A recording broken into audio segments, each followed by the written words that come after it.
I've got three rectangles here, and I also have their dimensions. I have their height and their width. And in fact, this one right here has the same height and width, so this is actually a square.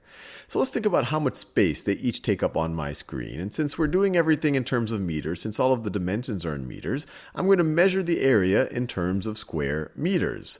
So let's see how many square meters I can fit onto this yellow rectangle without going outside of its boundary and without overlapping.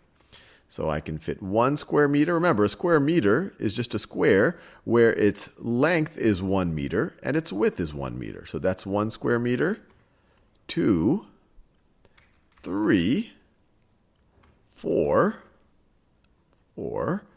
5, and 6 square meters.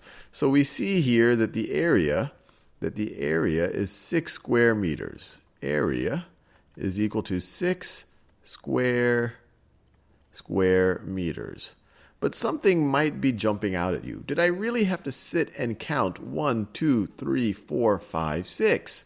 You might have recognized that I could view this as really 2 groups of 3. And let me make that very clear. So for example, I could view this as 1 group of 3, 1 group of 3, and then another group of 3. Now, how did I get groups of 3? Well, that's because the width here is 3 meters. So I could put 3 square meters side by side. And how did I get the 2 groups? Well, it's 2 meters. This has a length of 2 meters. So another way that I could have essentially counted these 6 things is I could have said, look, I have a length of 2 meters, so I'm going to have 2 groups of 3. I'm going to have 2 groups of 3. So I could multiply 2 times 3.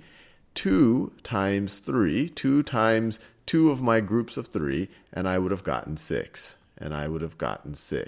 So I could, and you might say, hey, wait, is this just a coincidence that if I took the height, or if I took the length and I multiplied it by the width, that I get the same thing as its area?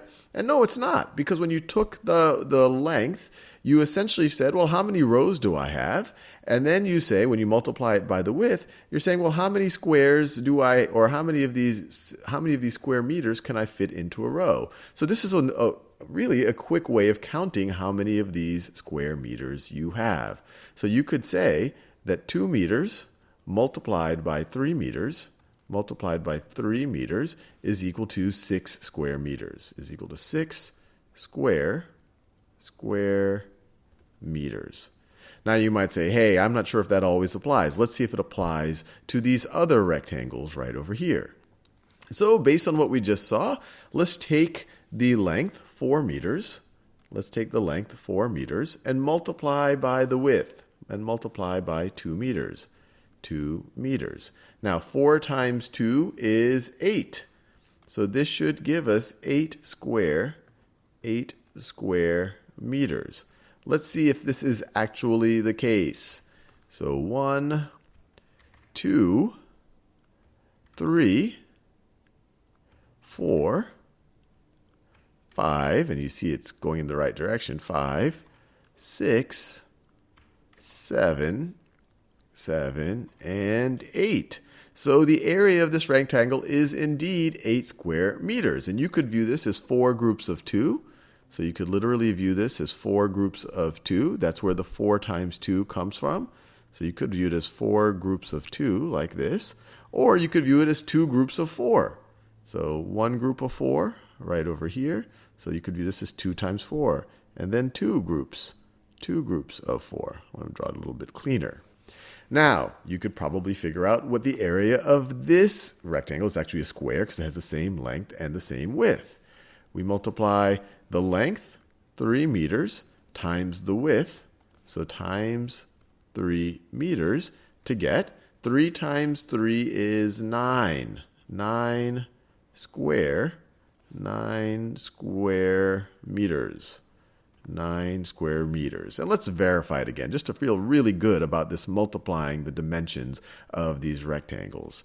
So we have 1, 2, 3, 4, 5, 6, 7, 8, and 9. So it matches up. We figure out how many square meters can we cover this thing with without overlapping, without going to the boundaries. We get the exact same thing as if we multiplied 3 times 3. If we multiplied the length times the width in meters.